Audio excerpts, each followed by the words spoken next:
Clarence, I want to get your reaction to a major story in the area this week about these labs discovered in Reedley and the connection to China. Does that concern you? And have you been talking to the likes of the governor's office and the attorney general's office to see what kind of investigation is going on? This is very disturbing. I met with a number of leaders here from county to city and others about this. What can be real concerning is what was going on in that lab, what was not being reported in that lab. The funding of that lab is, I know the FBI is involved now as well. One of the first things I did becoming speaker was to create a select committee on China. I want to make sure it was bipartisan. I think one of the biggest things that we have failed at through the years is we have not spoken with one voice. When you look at what's going on in our own soil, what's going on in our own background here is a lab that is studying, doing things that they did not have jurisdiction or policy or rights to.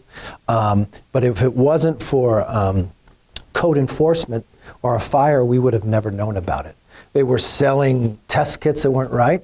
They were doing research that wasn't allowed.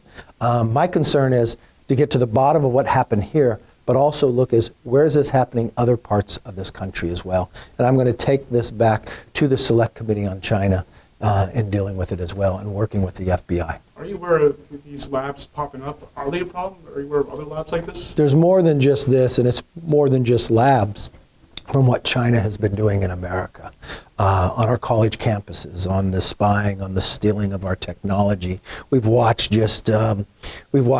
spies build relationships with members of Congress. With Swalwell, we've watched Chinese, the driver for a decade for Feinstein was a Chinese spy as well. But to have a lab in this neighborhood, to be studying, we all know where COVID came from, and the other damage can be done with the modification of mice in there. Why were they doing that?